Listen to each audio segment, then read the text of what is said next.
This video may contain scenes that are distressing for people who went through this fire in 2009.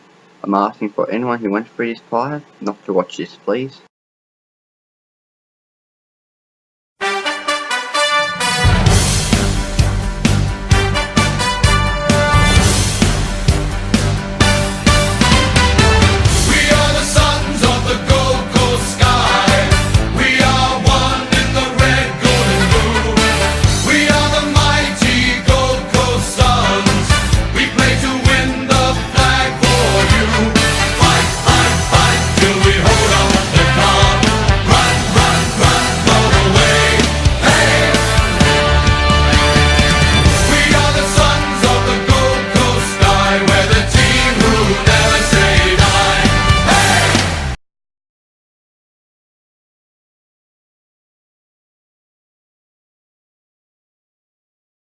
Directions 44619 left play idiot. How you going?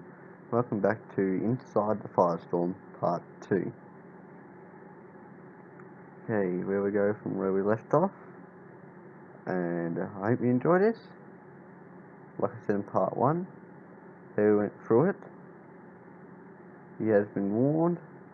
Like I said at the start before the intro, call your nearest helpline or go see a psychiatrist if you're still getting over the bushfire to this day. And I'm sorry too, if you gotta relive it again.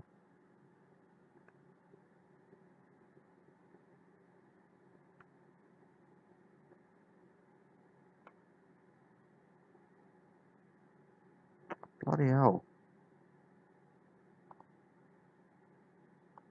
It was like a tornado, more so than a fire, and the house actually shook. It's buried in the ground and it shook. Ed's eyebrows sort of go up and I go, Jesus, you know, and it said it all. We just didn't know what was going to happen next. The fire has passed through with such ferocity that everything outside is relentlessly burning. Oh God. There wasn't a 20-minute front. There wasn't a front at all. There was this explosion, which we could call the front, and then there was this intense burning for like 2.5 hours. So when we got out of that house, it was ground zero outside. Everything was gone. Steve's fire-resistant home is a smouldering wreck. Hours after he took this picture, it collapsed completely.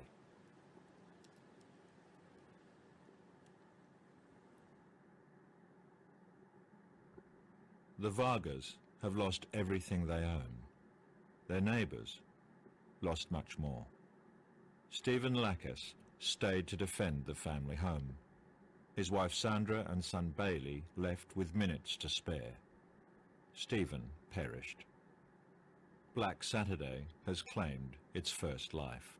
And since record began, that's the second person on that day died by trying to defend his home. Wandong burns, and the fire moves onward and upward into the Mount Disappointment State Forest. As it rises, so too the wind, sweeping the flames to the southeast.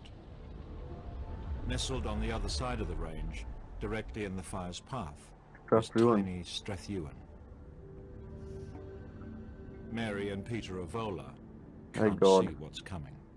Pete, you know, had the pump on, he was keeping things moist, and I'd made some port wine jelly with blackberries and strawberries and things in it as it was hot. And I said, you know, would you like that? And he said, oh yeah, I'll have that with some ice cream and that'll do me. And I think the cricket may have been on. Missy, if I can remember, Saturday. the cricket wasn't so on. We just sat for a little while and watched the cricket. While I was, the power was said, completely I'll out. go back out We had the radio hose. going.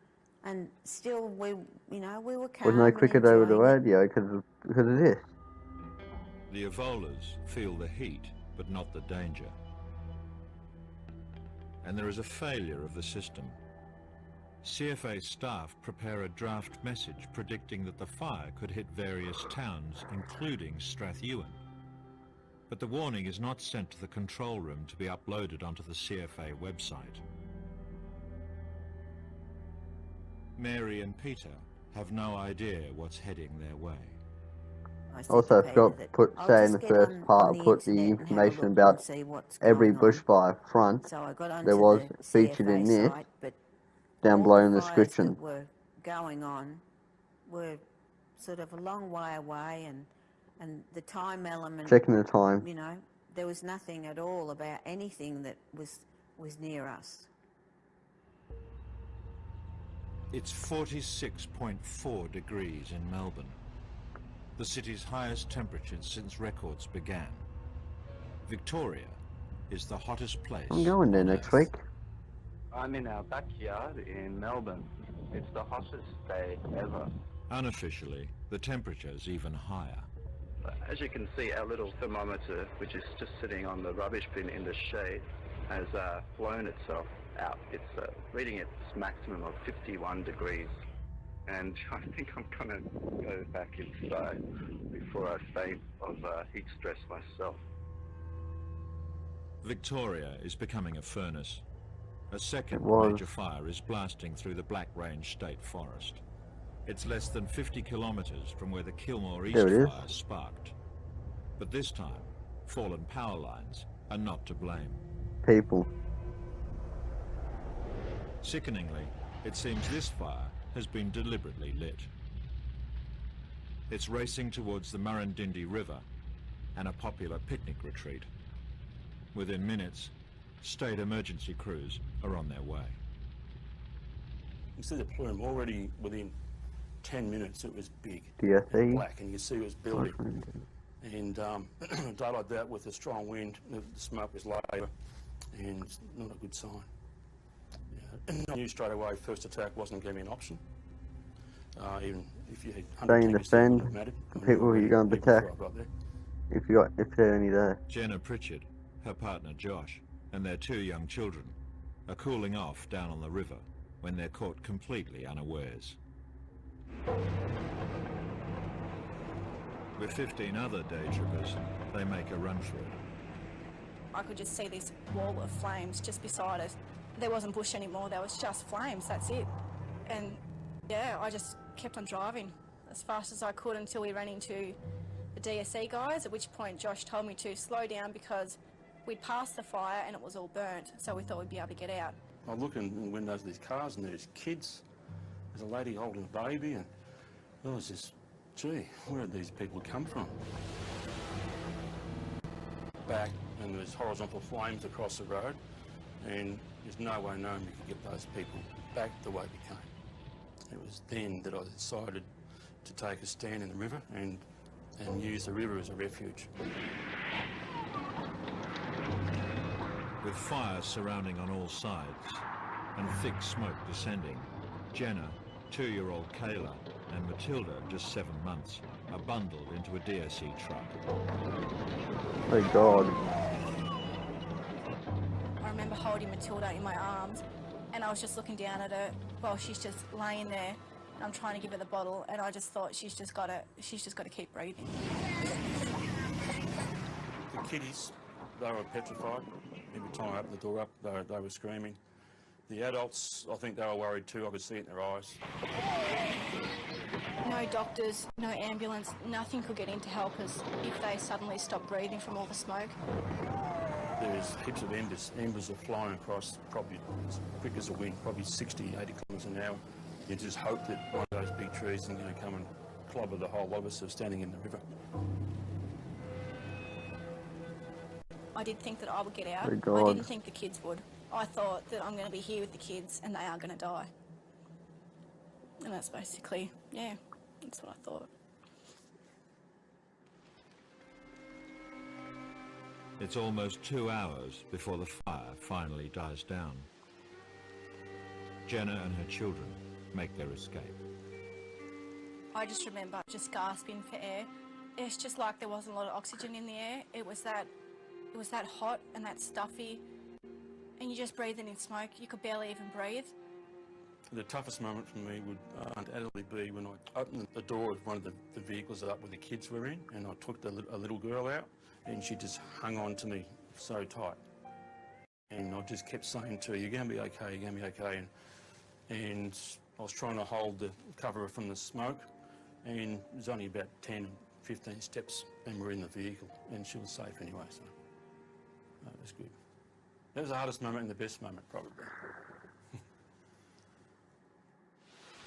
Murrindindi is the 15-20 k's away. That's where the seat of the fire is. A keen amateur cameraman films the fire that almost claimed Jenna and her family.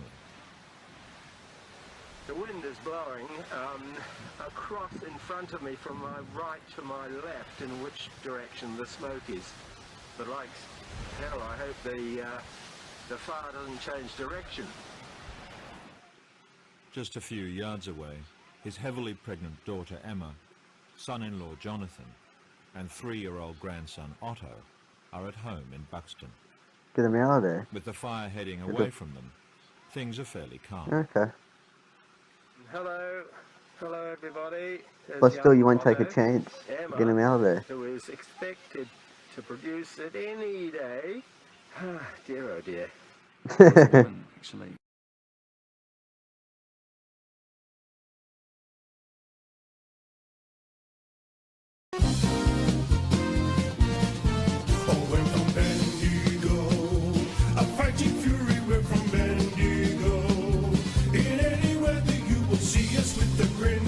Risking head and skin. If we're behind, then never mind. We'll fight and win. No word from Benny.